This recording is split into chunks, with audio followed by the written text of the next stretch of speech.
Halo, semangat pagi pembelajar milenial. Global Science kembali hadir. Kali ini kita akan belajar biologi dengan topik ekosistem.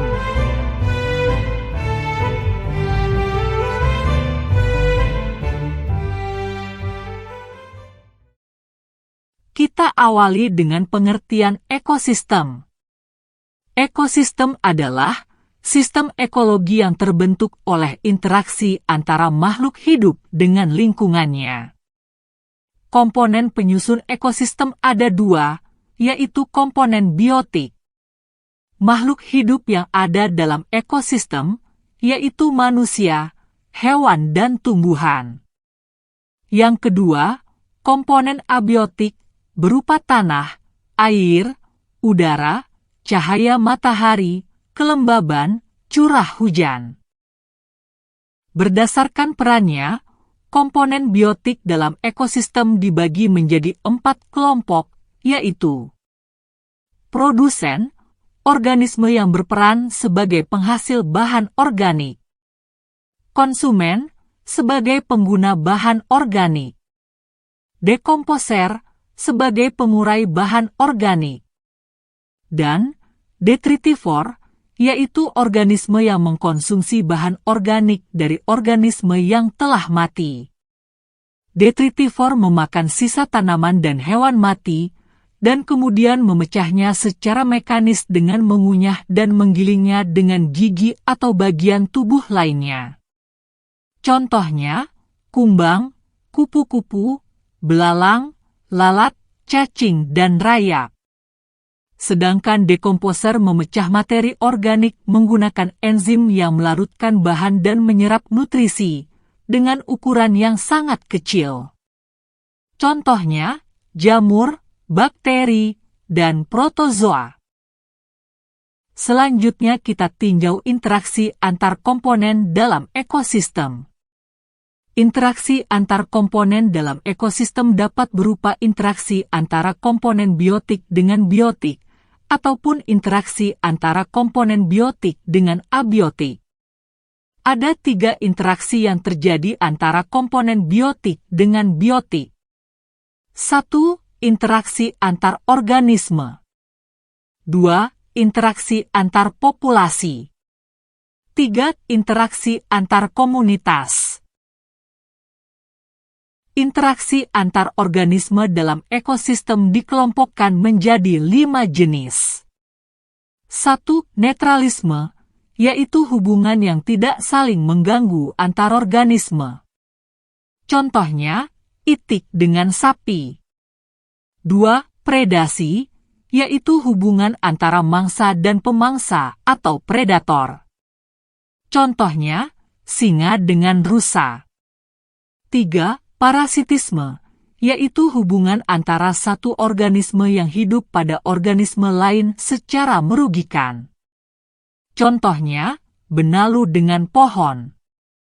4. Komensalisme, yaitu hubungan antara 2 organisme yang berbeda spesies dalam bentuk kehidupan bersama tanpa ada yang dirugikan. Contohnya, ikan remora dan ikan hiu. 5. Mutualisme, yaitu hubungan antara 2 organisme yang berbeda spesies yang saling menguntungkan kedua belah pihak. Contohnya, kupu-kupu dan bunga.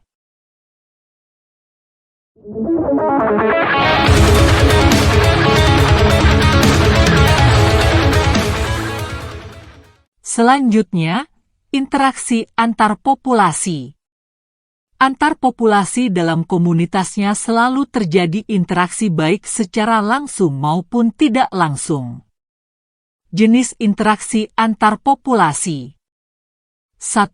Alelopati, yaitu interaksi antar populasi, di mana salah satu populasi menghasilkan zat yang dapat menghalangi tumbuhnya populasi lain. Contohnya, di sekitar pohon walnut sangat jarang ditumbuhi tumbuhan lain karena tumbuhan ini menghasilkan zat yang bersifat toksik. 2. Kompetisi, yaitu interaksi antar populasi, di mana antar populasi terdapat kebutuhan yang sama sehingga terjadi persaingan untuk mendapatkan kebutuhan tersebut. Contohnya populasi kambing dengan populasi sapi di padang rumput.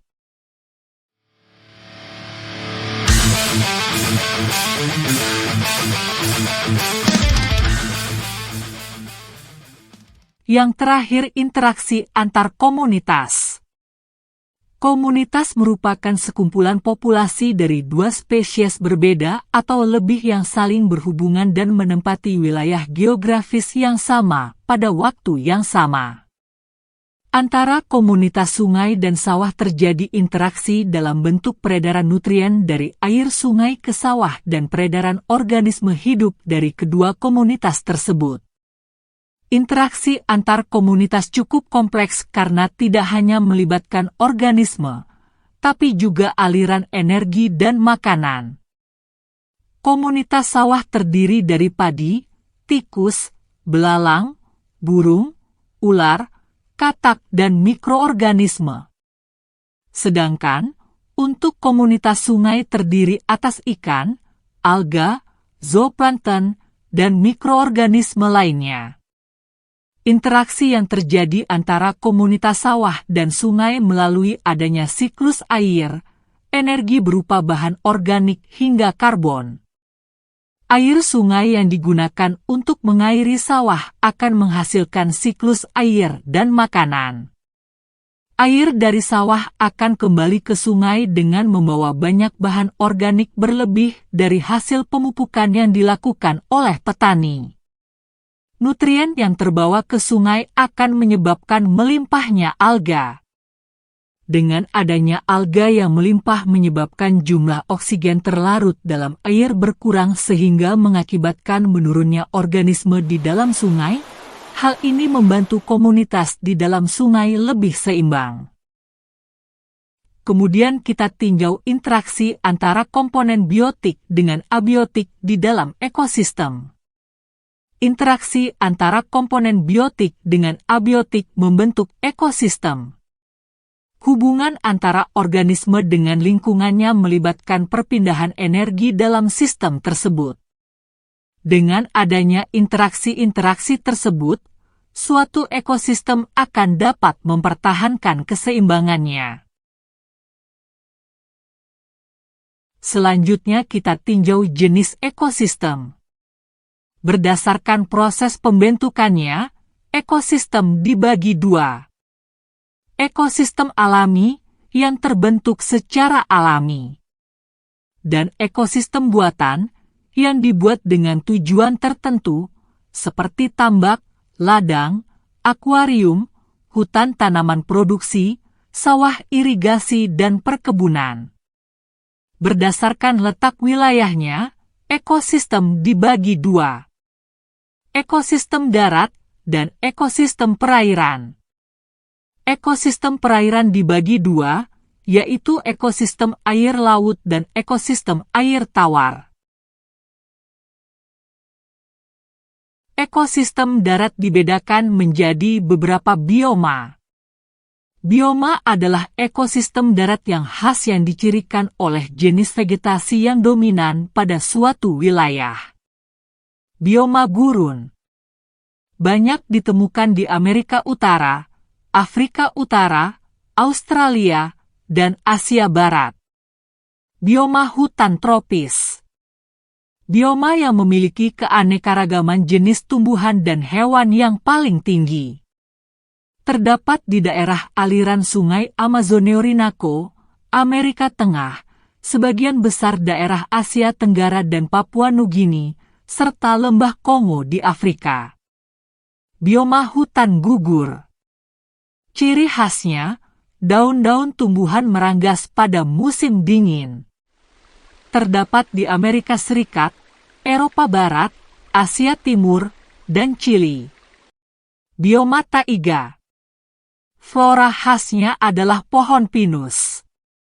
Terdapat di daerah antara subtropika dengan daerah kutub, seperti di daerah Skandinavia, Rusia, Siberia, Alaska, dan Kanada. Bioma tundra.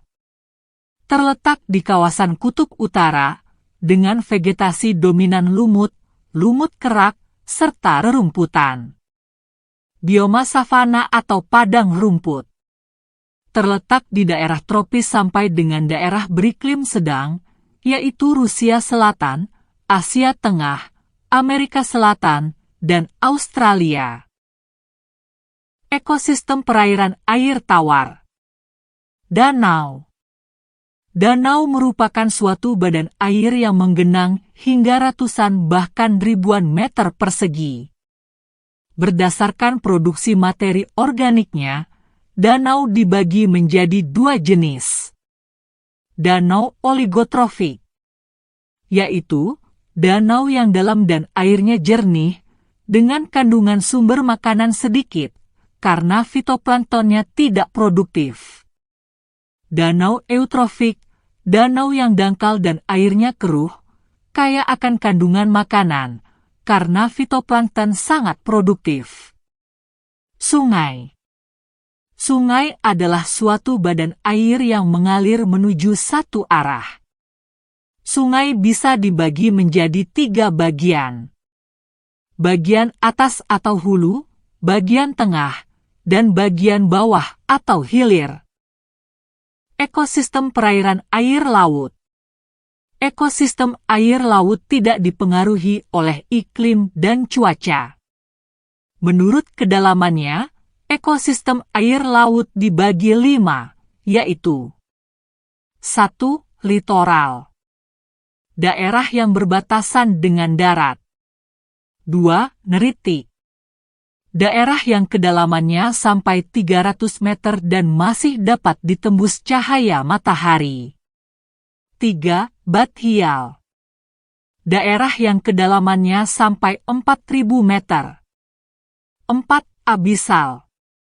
Daerah yang kedalaman dari 4.000 sampai 6.000 meter. 5. Hadal. Daerah yang kedalamannya dari 6.000 sampai 10.000 meter. Ekosistem estuari. Estuari atau muara merupakan tempat bertemunya ujung sungai dengan laut. Estuari sering dipagari oleh lempengan lumpur intertidal yang luas atau rawa garam. Ekosistem estuari memiliki produktivitas yang tinggi dan kaya akan nutrisi. Komunitas hewannya terdiri dari cacing, kerang, kepiting, dan ikan. Ekosistem pantai.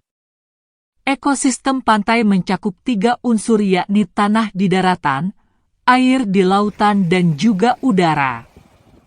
Pantai merupakan pertemuan antara ekosistem daratan dan juga ekosistem perairan. Ekosistem pantai sangat dipengaruhi oleh siklus arus pasang dan surut air laut. Terakhir kita tinjau siklus energi dalam ekosistem.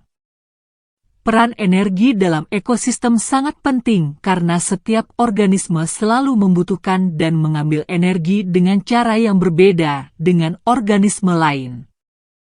Proses ini dilakukan dalam berbagai siklus energi dalam ekosistem. Di alam terdapat beberapa siklus ekosistem yang memiliki beberapa mekanisme energi yang saling terkait yang mempengaruhi kehidupan manusia dan semua organisme lainnya. Secara keseluruhan, ada 5 siklus yang terjadi dalam ekosistem. 1. Siklus energi. Siklus energi didasarkan pada aliran energi melalui ekosistem. Energi dari sinar matahari diubah oleh tanaman menjadi bahan tanaman baru yang tumbuh meliputi bunga, buah, cabang, batang, dan akar tanaman. Tanaman dikenal sebagai produsen dalam ekosistem. Siklus energi pada ekosistem sangat erat kaitannya dengan rantai makanan. 2. Siklus air. Air adalah komponen ekosistem yang paling penting. Ketika hujan turun, air mengalir di sepanjang tanah dan mengalir ke sungai atau jatuh langsung ke laut. Sebagian air hujan yang jatuh ke daratan meresap ke dalam tanah. Air diserap oleh lapisan-lapisan tanah bersama dengan unsur hara dari dalam tanah. Air tersebut kemudian ditransfer sebagai uap air dan kembali ke atmosfer. 3. Siklus karbon. Makhluk hidup mengandung karbon dalam bentuk protein, lemak, dan karbohidrat. Karbon dilepas ke atmosfer dalam bentuk gas CO2. Dengan bantuan sinar matahari, gas CO2 digunakan tumbuhan dalam proses fotosintesis. Begitu juga sisa fosil makhluk hidup digunakan tumbuhan untuk menghasilkan senyawa karbon yang dikonsumsi oleh hewan dan manusia. 4. Siklus oksigen. Siklus oksigen adalah proses perputaran atom oksigen yang ada di bumi ke seluruh lingkungan biotik dan abiotik ekosistem. Siklus oksigen dimulai pada proses fotosintesis dengan bantuan sinar matahari. Tumbuhan melepaskan oksigen kembali ke atmosfer, di mana manusia dan hewan menghirup oksigen dan melepaskan karbon dioksida, yang selanjutnya digunakan kembali oleh tumbuhan. 5. Siklus nitrogen. Siklus nitrogen adalah proses di mana nitrogen diubah menjadi berbagai bentuk, secara berurutan berpindah dari atmosfer ke tanah ke organisme dan kembali ke atmosfer. Siklus ini melibatkan beberapa proses, yaitu fiksasi nitrogen oleh bakteri, nitrifikasi, asimilasi, amonifikasi, dan denitrifikasi.